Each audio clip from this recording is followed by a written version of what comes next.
سب کو اریحا کا پیار بھرا ادب۔ بہت ہی پیاری کہانی آپ کی اسماتوں کے نام۔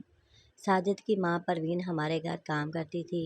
ان دنوں میں تیسری جماعت میں پڑھتی تھی جب والدہ کے کہنے پر پروین نے اپنے بیٹے کو اسکول میں داخل کروایا۔ گنتی سیکھنے وہ میرے تایا کے پاس جاتا، اس طرح اس کو دوسری کلاس میں داخلہ مل گیا۔ ساجد ذہین لڑکا تھا، اس نے تایا سے 6 ماہ پڑھا تو دوسری جماعت پاس کر لی۔ اب وہ تیسری اور میں چوتھی جماعت میں تھی۔ اس کو پڑھنے کا شوق تھا۔ تیسری کلاس بھی اس نے 6 ماہ میں کور کر لی۔ یوں وہ چوتھی جماعت میں میرا ہم جماعت ہو گیا۔ سحر مجھ سے عمر میں 4 سال بڑا تھا۔ اسکول میں مجھ کو اس کے ساتھ تحفظ محسوس ہوتا تھا۔ اس کے والدین ہمارے سرونٹ کوارٹر میں رہتے تھے، تبھی ہم اکٹھے اسکول جاتے۔ شام کو وہ کتابیں لے کر آتا، اس کی ماں ہمارے گھر کا کام کرتی رہتی اور ہم مل کر سبق یاد کرتے۔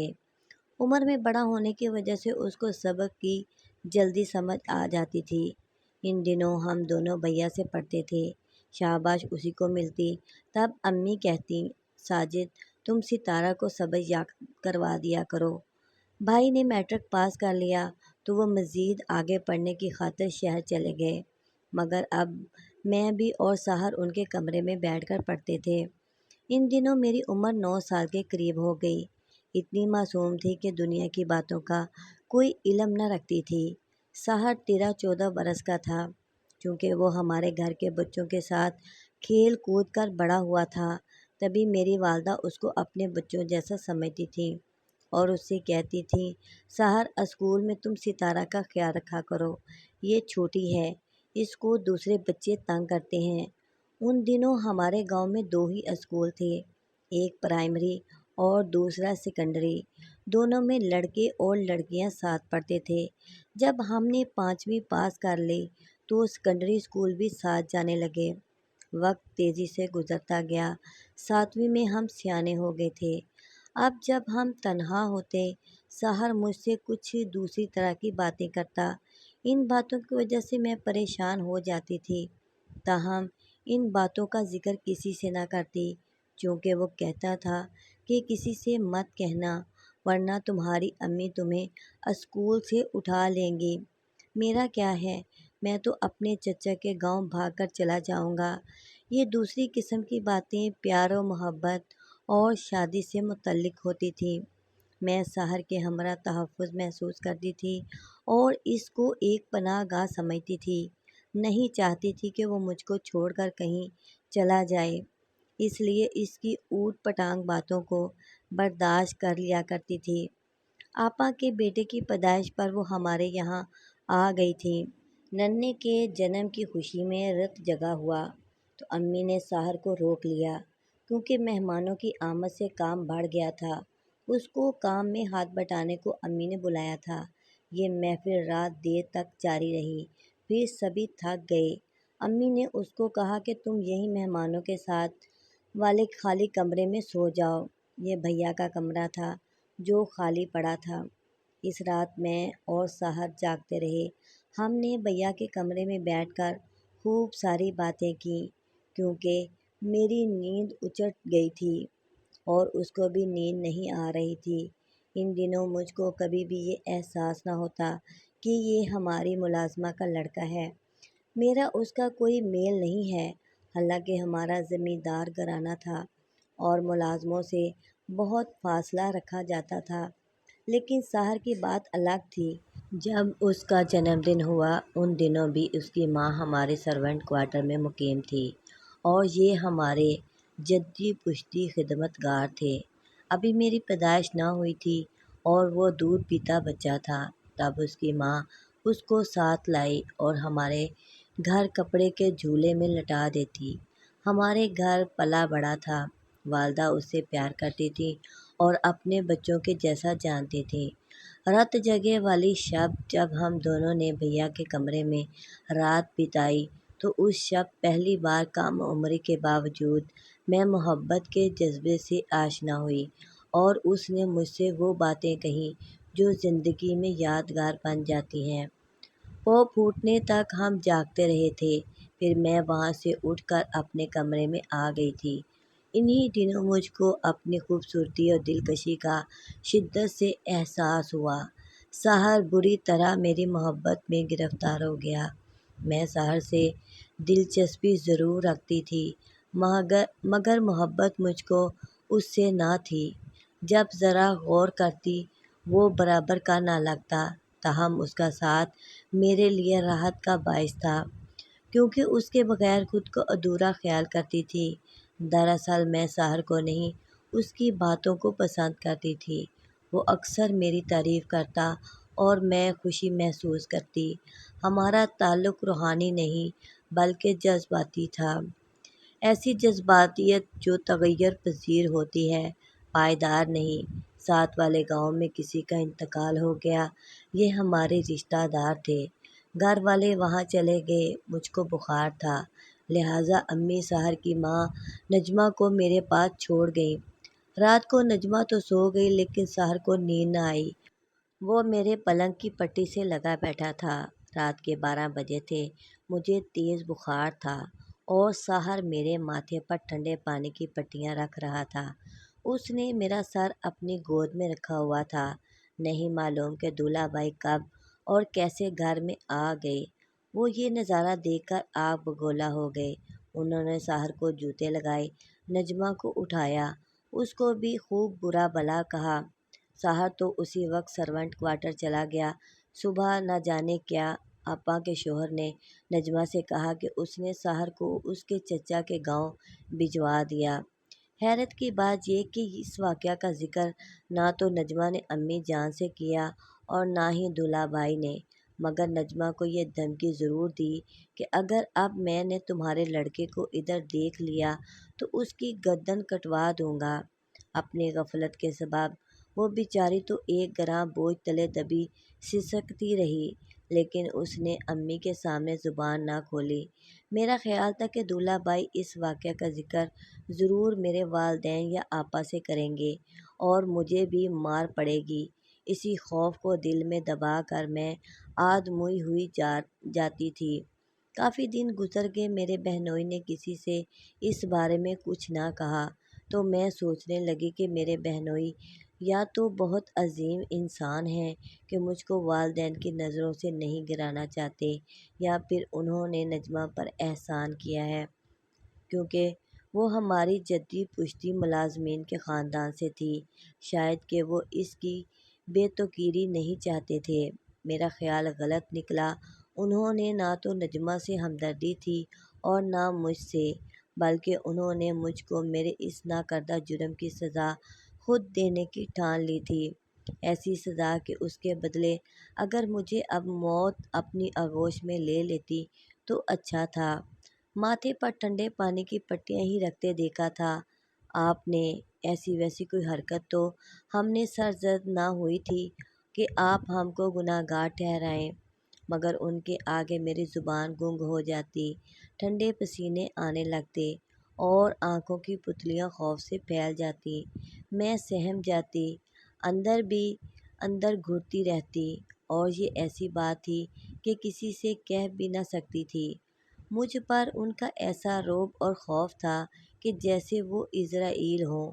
وہ ایک لہیم شہیم قوی قامت آدمی تھے کہ تنہائی میں ان کو دیکھنے سے میری روح فنا ہونے لگتی تھی۔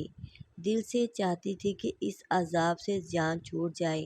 سوچتی رہتی، اب جب موقع ملتا اس راز کو آڑ بنا کر مجھ سے نزدیک آ جاتے، دھمکی دیتے کہ سارے زمانے میں رسوا کر دوں گا، تمہاری زندگی برباد کر دوں گا۔ پھر انہوں نے میرے ساتھ اپنے دل کی ہر خواہش پوری کی۔ میں نہ چاہتے ہوئے بھی ان کے ہاتھوں کٹ پتلی بن گئی تھی۔ سید وہ مجھ سے جب چاہے اپنے دل کی خواہش پوری کرتے تھے۔ خوف سے مجھ پر لرزہ طاری ہو جاتا۔ اتنی ہمت بھی نہ تھی کہ ان سے پوچھتی آخر میں نے کیا خطا کی ہے۔ میں تو بخار میں بے سدھ پڑی تھی، کیسے امی سے کہوں یا باجی کو بتاؤں۔ یہ سوچتے سوچتے صبح ہو جاتی، مگر کسی کو نہ بتا سکتی۔ اس وقت کم سنی کے سبب خوف زدہ تھا اور زیادہ تھا اور عقل کم، حوصلہ ہوتا تھا اور نا اخلاقی جرات تھی۔ مجھ میں، پھر میں نے حالات سے سمجھوتا کر لیا اور ہتھیار ڈال دیے تاکہ وہ مجھ کو خوفزدہ کرنا بند کر دیں۔ وہ جو کہتے مان لیتی، یعنی وہ جس قدر بھی ستاتے میں آنسو پونچھ کر سہ لیتی۔ مصیبت تو یہ تھی کہ وہ ہمارے ہم دیوار تھے۔ آپا کا گھر ہمارے برابر تھا، لہٰذا ان کا ہمارے گھر آنا جانا لگا ہی رہتا تھا۔ آپا اپنے ننھے منوں کی پیدائش پر ہر دفعہ مجھے زبردستی باں سے پکڑ کر اپنے گھر لے جاتی، اور وہاں جب موقع ملتا تنہائی میں ان کے شوہر میری باہیں پکڑ لیتے اور اپنی خواہش پوری کر لیتے، تب دل سے یہی بد دعا نکلتی: یا اللہ، میرے بہنوئی کو موت آ جائے یا میں ہی مر جاؤں، تاکہ اس عذاب سے تو نجات ملے۔ جب بھی آپا ہسپتال ہوتی اور اماں ان کے پاس، میں ہی ان کے بچوں کو سنبھالتی اور دولہا بھائی مجھے ہر وقت دل کی خواہش مجھ سے پوری کر لیتے تھے۔ مجھے اپنے وجود سے نفرت ہونے لگی تھی اور دعا کرتی تھی: اے اللہ، مجھے موت دے دے۔ پھر بھی قسمت نے ان کا ہی ساتھ دیا۔ اس سے پہلے میں بدنامی کی ہولناک گہرائیوں میں گر جاتی، انہوں نے اس مسئلے کا حل نکال لیا۔ میرے والدین کی منت سماجت کر کے میرا رشتہ اپنے چھوٹے بھائی کے لیے مانگ لیا اور جھٹ پٹ میری شادی کی تاریخ بھی رکھ لی۔ یوں بندر کی بلا طوطے کے سر ہوئی۔ میرے لیے تو اس شادی پر راضی ہو جانے کے سوا کوئی چارہ بھی نہ تھا کہ ان دنوں اتنی پریشان تھی کہ مجھ پر میری ایک سانس صدیوں جیسی بھاری ہو گئی تھی۔ شادی ہو گئی، لمحے بھر کو سکھ کا سانس لیا کہ یہ شادی نہ ہوتی تو ماں باپ، بہن اور زمانے کو کیا منہ دکھاتی۔ تاہم ضمیر کی تیز چھری سے ہر وقت کلیجہ کٹتا رہتا تھا۔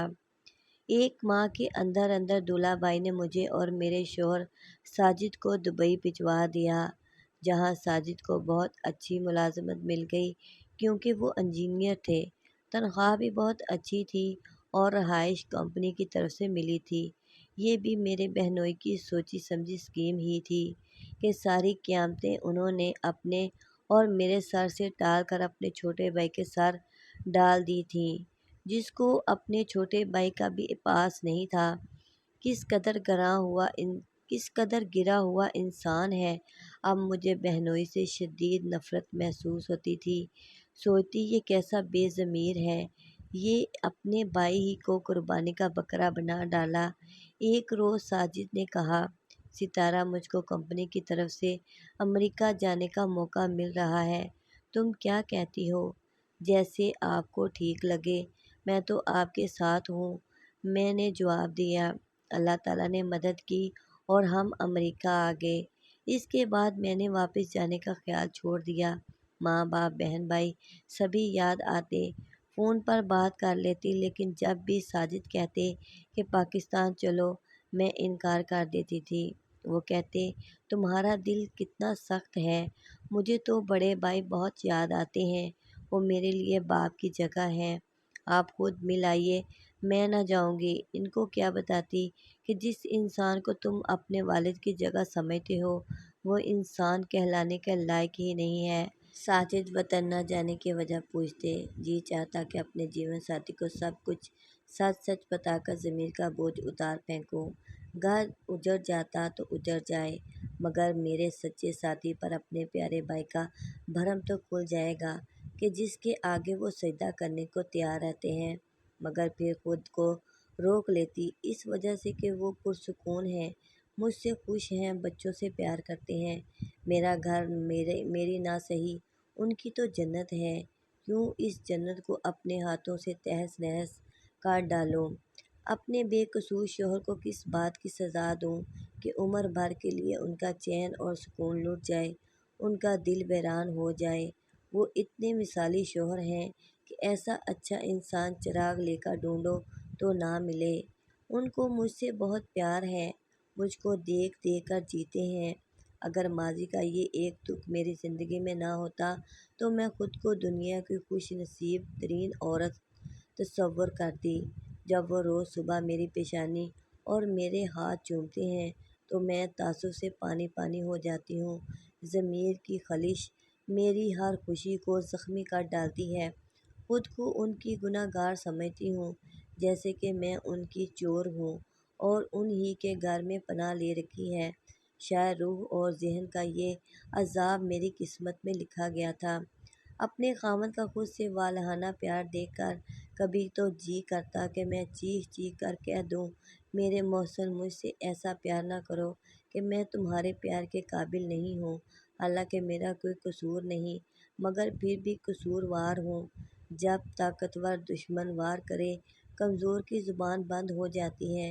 اے کاش میں پہلے دن ہی اپنی ماں یا آپا کو ان کے شوہر کے کرتوت بتا دیتی تو شاید روح کے اس عذاب میں گرفتار نہ ہوتی۔ پلیز اریحہ کہانیوں کو لائک کریں اور چینل کو سبسکرائب کریں اور گھنٹی کے بٹن کو آل پر پریس کر دیں۔